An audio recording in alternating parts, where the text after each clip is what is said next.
Today on Breaking Bullying, it's Pride Month, and in recognition, we are having our first two-part episode where we are talking to the mother of a non-binary child who is currently being tortured and abused at grade school, a school that is practically negligent in their response.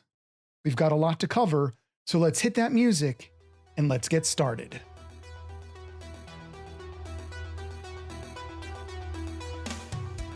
Joining us now in our Fly By Your Pants Technical Issues Up the Wazoo episode is our pinch hitter. Gratefully, with much humble gratitude, do we welcome Brigitte Martinez, mother of a bullied student who has a couple stories to tell. And thankfully, thank you so much for being willing to tell them on such short notice. Yeah, no problem. Anything for a great guy like Tim. So, Thank you so much, Brigitte. Well, Tim, you're going to be driving this little showboat since I don't have many of the questions or know the stories. So take it away. No problem. I don't have any questions either, but luckily I know Bridgette's daughter, Alex, very well.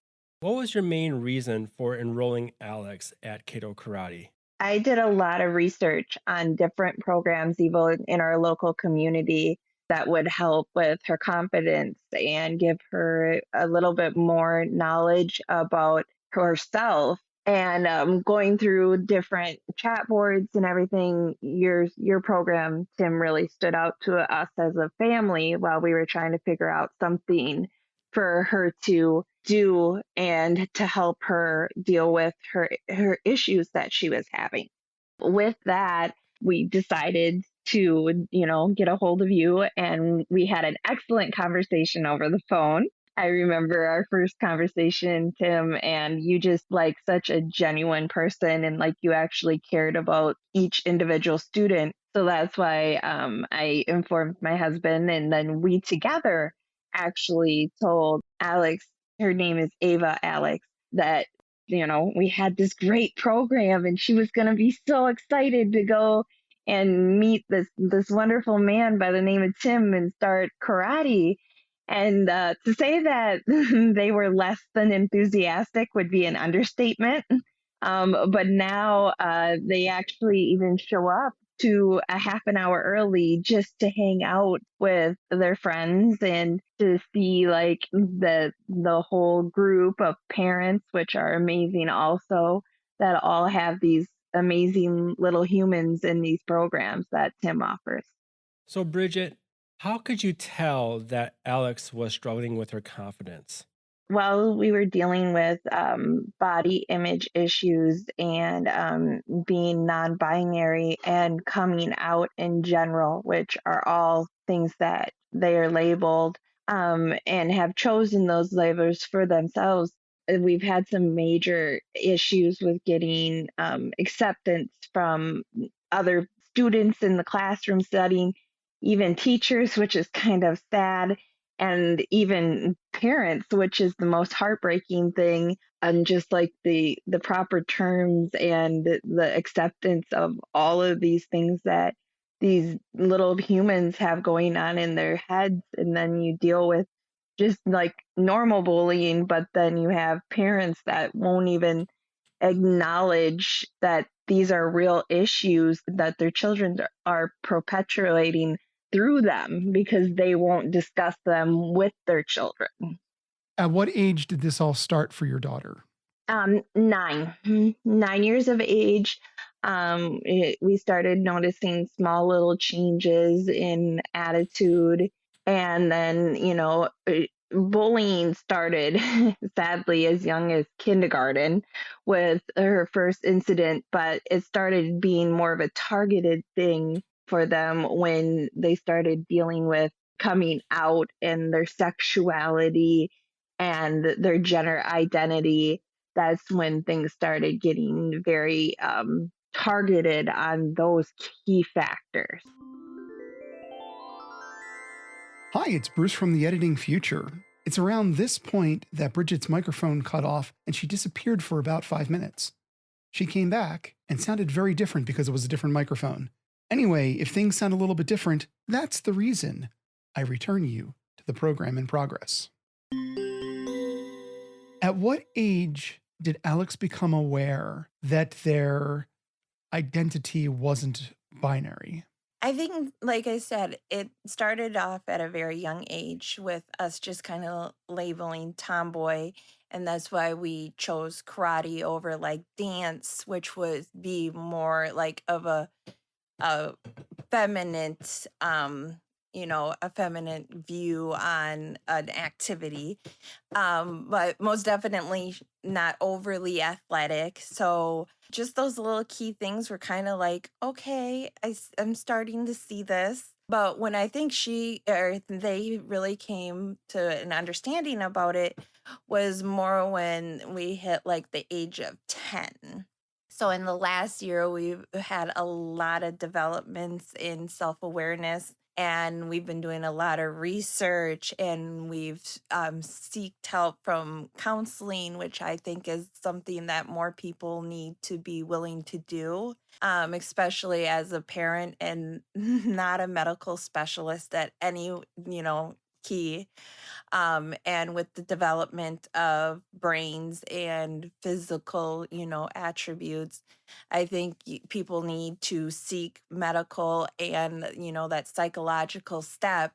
So I would say that they really decided at about 10 that they just weren't really wanting to be overly masculine or overly feminine. They kind of just fell in the middle.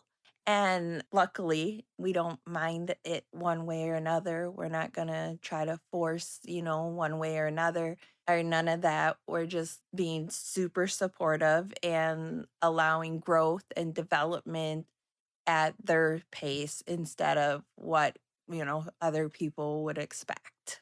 Out of curiosity, and I'm sorry for taking this over, Tim, when they came out to you, what was that process like? And did you have any, I don't want to say resistance, because clearly you're a very loving, supportive family. And it's a damn shame that for all of the people who are in this identity, that is not the case. But did you have a moment of pause? Did it surprise you or your husband? Or was it just something you were able to accept? You know, I I say they walk in with a little pink blanket and tell you you had this little baby girl and you're so excited for everything feminine from that point in time. So, yes, I think as a human and like having this established relationship, and I still do it to this day, and I feel horrible for not using proper pronouns, and I still trip up on it, and I try to tell them for the first 10 years of your life you were my baby girl, and now you're my baby bug is what I tell them, because it's a filler word that I use with Alex, and it's just it's very difficult, but I don't ever want them to think that they're not accepted at home. I think it was more of a shock to my husband, which comes from more of a traditional background. So I think it was a little bit more of a shock to him, and he had a little bit tougher of a time with the acceptance, and trying to like force, I would say, kind of more feminine attributes or feminine characteristics on Alex, where I'm just like, wear what you want, do what you want with your hair, be who you want to be. And as long as you're healthy and attempt to be happy, I don't really care what anyone else says. And then when it comes to the sexuality aspect of it, I'm openly on a different level that way too. I classify myself as bisexual. So I think people are beautiful in general and that you can be attracted to a male or a female. And it's human biology, these things. So I've never had an issue with her, with her sexuality or her being non-binary, and then she classifies herself as pansexual because of the non-binary status. She doesn't, or they don't really see the difference in male and female. So, which is kind of that chemical makeup in their brain that has made these decisions, what they want to do to live their life and be happy. So I don't care who she loves or how she loves as long as she's loved. So, When Alex started kindergarten, what type of bullying did she start to experience at that young age? with that, it was more of her speech. I joke with even you, Tim. Alex was nonverbal until she was about 3 or 4 years of age. So speech was something that was a big struggle. So where normal people start there's, speech at 2, 3, completely nonverbal was actually learning sign language. Not autistic, not that level of a learning disability, but these small little things that, our milestones didn't come when they were supposed to. And so in school, the bullying started because other kids in her class had a real difficult time understanding her. And then the frustration would kick in, and they're learning so much, and their brains are these little sponges. And then when we got placed on IEPs and special education, well, then there's that stigma that goes around all that too.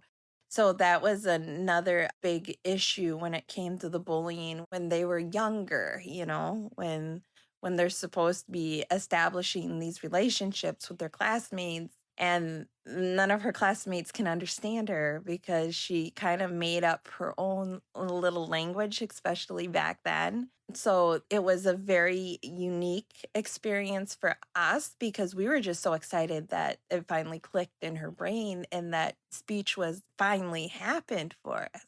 So when other students would get so frustrated because they didn't understand what she was saying, that's when they started like making little side comments about like, is she stupid? And I'm like, no, it's just her brain works differently. So instead of saying penguin, it was a cold waddler. Instead of seeing a cat, she'd go meow, meow, meow, and she associated actions, things that were more audio than the actual word. So that's what I mean when she like established her own little language. But other students didn't understand that, especially in like kindergarten, first grade. They just did not get it. So of course they started making fun of her. Then when we get older, it starts in on, physical attributes. Their hair is super curly and was super long. So it was, very, very, yes, wonder curls. Tim can attest for this for Alex. Wonder curls Oh, is, yeah. yeah, She's got a lot of curls. yes, yes. There are so many people that spend so much money to get hair like I that. know, and that's what I always want to say, especially now that we cut it so incredibly short, but it's the style that they want. But then as we got older, our teeth are not perfect. We have a beautiful smile that can light up an entire room and a half, and a laugh that's incredibly infectious. Tim can also attest to that. But our teeth aren't exactly supermodel straight right now. But we can fix that, Braces are very much so a normal thing now. And that's what I tell her. I'm like, hey, you tell them your teeth can be fixed. Their personalities can't. So that's my favorite comeback when we hit that little issue when it comes to people picking on that physical attribute. And that was another thing that we dealt with when we were a little bit on the younger side. But the most prominent and newest thing that we love to get on her about is sexuality and gender identity. So with that, we have dealt with note passing, outing her. So that was the first big issue that we had, was a student that knew that she was affectionate towards another female student decided to start a note and pass it around. A couple students didn't understand like what it meant that she liked another female student, and they're like, well, does that mean she's gay? And that was the first time that her sexuality was brought out at school. And it was because she had confided in a friend that she thought someone was, cute. And that's what you're supposed to do. You're supposed to tell your friends about your crushes, and you're supposed to be able to trust them. And they took that trust and decided to tell another student, and that student decided to out her situation or their situation. And nothing was done at the school about it. The young man claimed that he didn't understand what it meant, even because this happened in third grade. So he completely denied it, even though he had made several of the notes and handed them out to several students amongst the class. And I actually got the opportunity to confront the young man about it. And he goes, "Oh, it's not like I outed her to the entire school." And I go, "But you did." And he goes, "No, only to the third grade." I found that very, very immature for him to say that. So I told him that I didn't appreciate it, that it wasn't his place to say anything like that. And I kind of left it at that. Was that a teacher or that was a student? That was a student. That was a student. Mm-hmm. Okay. That said that he didn't out her to the entire school, just the third grade. Only 60 people. Yeah, so that's when she technically was forced out of the closet. I heard a wonderful quote from a friend of mine because I was very upset. And she's open and obviously very much so a lesbian. And I asked her, I go, "How did you come out in school?" Because I was dealing with this. And coming out in high school is hard enough, let alone in third grade. And she goes, "You come out to your friends, you come out to your family. In society, you're forced out of the closet." And I thought that was such a moving opinion or a moving, view on that topic, to be like, society has these little cut cubes for you. And if you don't fit it, you're forced, And that's how she described it to me. And I thought that was just a beautifully poetic way to, say that. And then as we've been dealing with fourth grade, has come to as, easy as calling her fag, queer, we've gone as far as to pinch her and then tell her to cry like a girl because that's what she is. You said the teachers knew about this too back in third grade. Yep. Mm-hmm. Yes.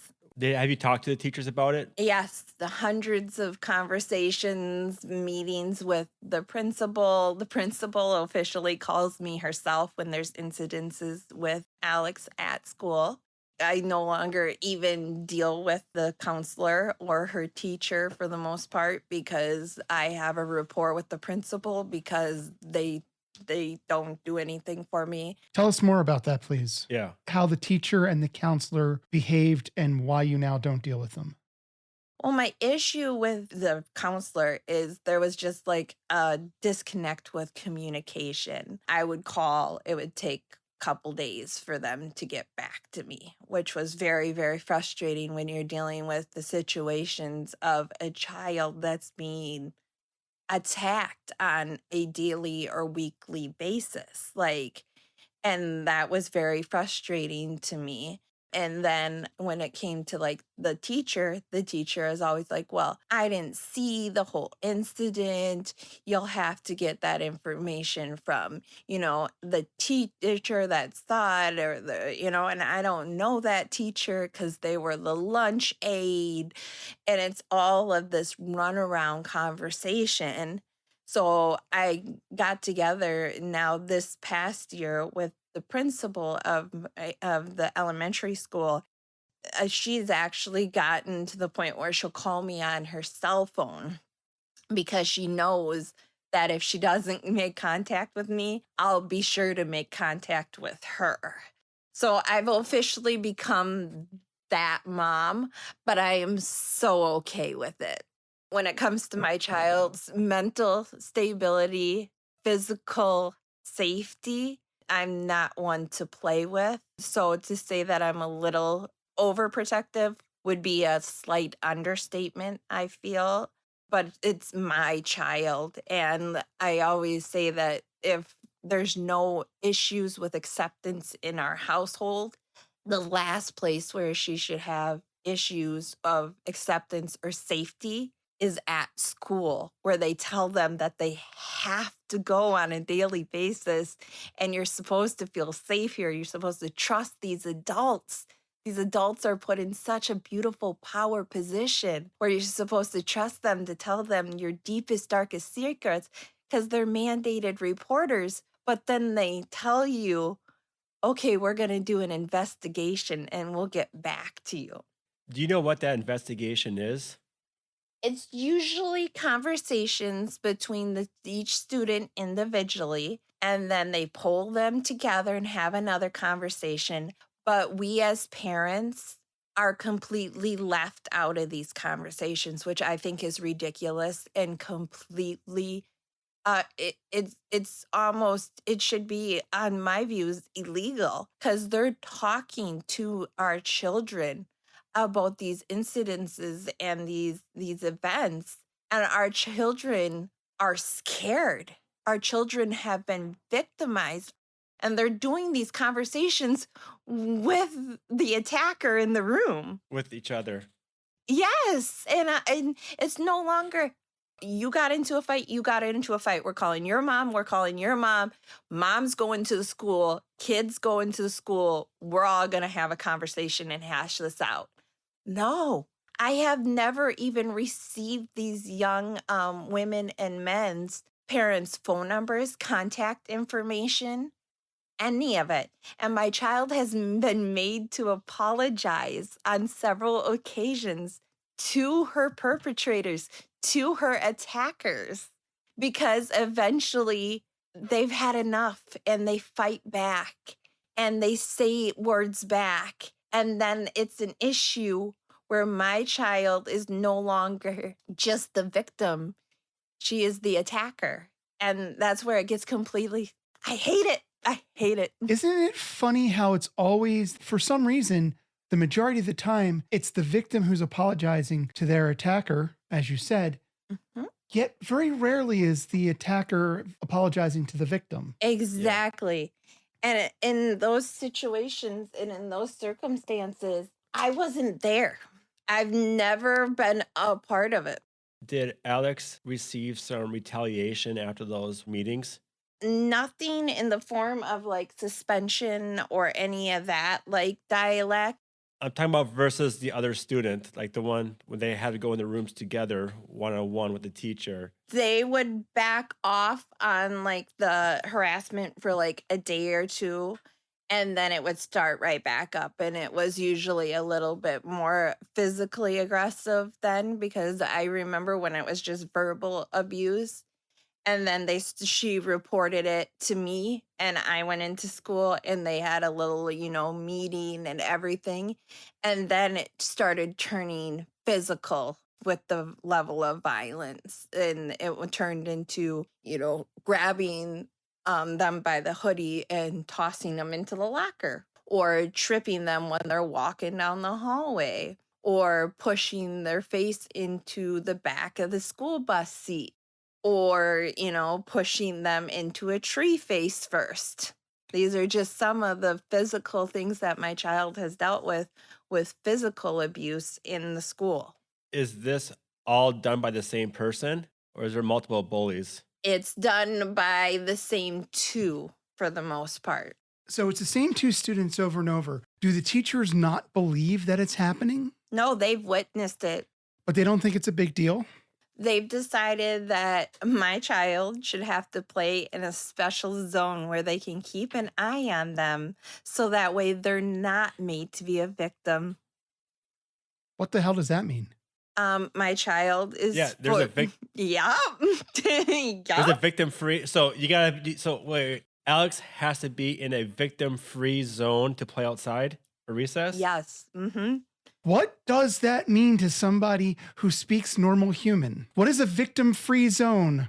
There's certain areas where there's for sure supervision, so that way they can make sure that my child doesn't get perpetually pinched and get told to cry like a girl because that's what you are, and then walks away several times and then gets perpetually pinched again while they're searching for an adult to the point where then my child strikes back and then has to go tell the teacher, oh, yes, I just kicked him, but it was because of this, and then showed her arm. And then the teacher asked, well, why did you kick him? And she goes, what? She's like, he literally has left a bruise on my arm from pinching me, and he's been calling me every queer name in the book. And she's like, and you're asking me why I kicked him.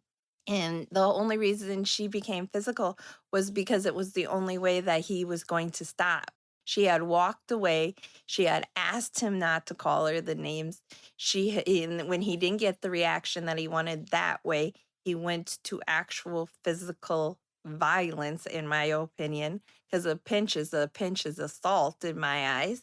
And then she actually went and reported herself to the playground supervisor and was asked why he was crying, not why she was upset, because they've officially learned that words can't hurt you. They can make you upset. They can make you feel bad, but at the end of the day, a word isn't what you are. And that's what I'm trying desperately to instill in this child. And that you can turn them around. But it's okay for you to have that view. I'm not sure that I feel it's okay for a school to be like, it's just words. Of course it's the F word, but ultimately, does the F word really hurt somebody? Because that's psychological torture. Yes. Well, words wouldn't hurt you physically at the moment, but they will destroy you mentally. And I'm surprised the school can't seem to, understand that. Yeah, I think a school saying words can't hurt you is code for we don't give a shit. So we're not going to do anything about that. That's the thing. I've offered to transfer. I've offered to have them switch classes, and they just won't allow it. They say, I have friends there, Mom. I have relationships with good people, and I'm not running away from the situation. That's admirable. Yeah, I know, right? Like, I'm amazed by this little human that I've created every day. And there's just such an inspiration, and I love everything about that. But me as a mom, I just want to protect it. I just want to keep it safe. Here at Breaking Bullying, we do not endorse violence as a solution. Having said that, I firmly, and I believe I can speak for Tim in this, believe in self-defense. Mhm. So Yes. while they shouldn't have struck anyone because that's bad, did the little bastard get the point? He cried like a girl. That's exactly what she told him. And we're so disappointed that he had to go through such a horrible thing. But did he learn to keep his hands to himself? Most definitely. But this was a little boy that actually in second, third grade, when COVID was very, very real, we had an issue with. He put his hands on her before, but that was because Alex was faster than him. And he got very, very emotional about that, and actually had already hit her in the stomach because Alex had tagged him on the playground while they were playing. So that's why, like, when he came up aggressively towards her, she immediately tried to leave the situation. And so when he didn't get the reaction that he wanted from the verbal assault, he went to the physical pinching, which I still consider assault. But then, like I said, he kept on telling her to cry like a girl, which is, in my opinion, very derogatory, especially if you know that someone is non-binary and doesn't technically classify themselves as one thing or another, which this young man knew. Yes, and after Alex did strike him, she did ask him if he was a girl because he was crying, and yet not yet did she shed one tear over the whole situation. When he punched her before, did he get a talking to, or is it just when Alex gets physical? No, No repercussion was done to him. Actually, he outed himself for that incident to the teacher because he asked the teacher if Alex had come to him and said anything. And the teacher said no. Well, then when I got home from work, I took one look at my child and I said, "What's the matter?" Instantly cracked like a little egg and said that, that this young man had become angry with them because they were out on the playground and they were playing tag and they tagged them, and he didn't want to admit that he had been tagged by a girl, and so then he became physically violent. So I, of course, hopped immediately on my phone. And at the time of COVID, luckily we had all the teachers' home phone numbers. So I felt like this was a incident where I could call a teacher at home. So of course I did. And the teacher even said, she goes, "Oh my God, that must have been what he was talking about." And I went, "What?" And she goes, "He actually asked if Ava, Alex, had come up to me and said anything because he said that he felt bad for what he had done." And I think that he knew that he had done something horribly wrong and was waiting for that repercussion, but it never came about. So then he was just a little confused in his own little mind that he didn't get tattled on immediately.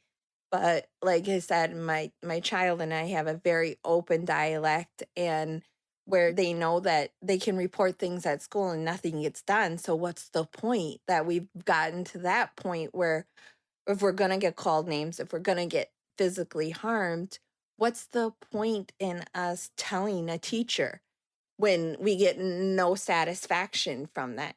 So now we've learned that we tell mom, and mom will try at her best to get some level of revolution or execution from anything. But like I said, it's not a parent-based conversation anymore.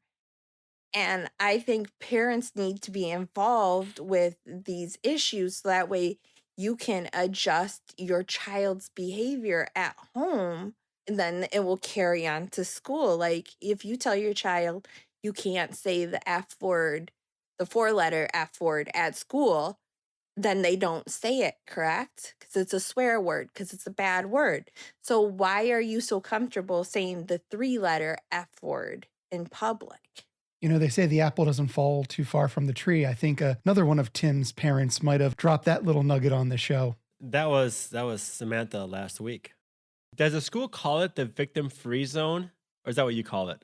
That's what I've deemed it. Okay. Because I joke that like, it's ridiculous. Like, my child is the victim in these assaults, in these verbal assaults, in these physical assaults, in these issues. But yet she gets told that she has to play in a zone and to not leave the zone. So I'm like, so what you're telling my child is you're a victim, so we're going to punish you. We're not going to make so-and-so stay in a zone because they can't keep their hands to themselves. Have you asked the school about that? Why does Alex have to stay in a special zone where these kids can go wherever they want? I have. The explanation that I received was because there's usually some kind of adult in that eyesight area. Well, great. Make those two kids stay in that area. They're the ones causing trouble. Yes, and that's where I wish that the school would be a little bit more aggressive when it comes to that.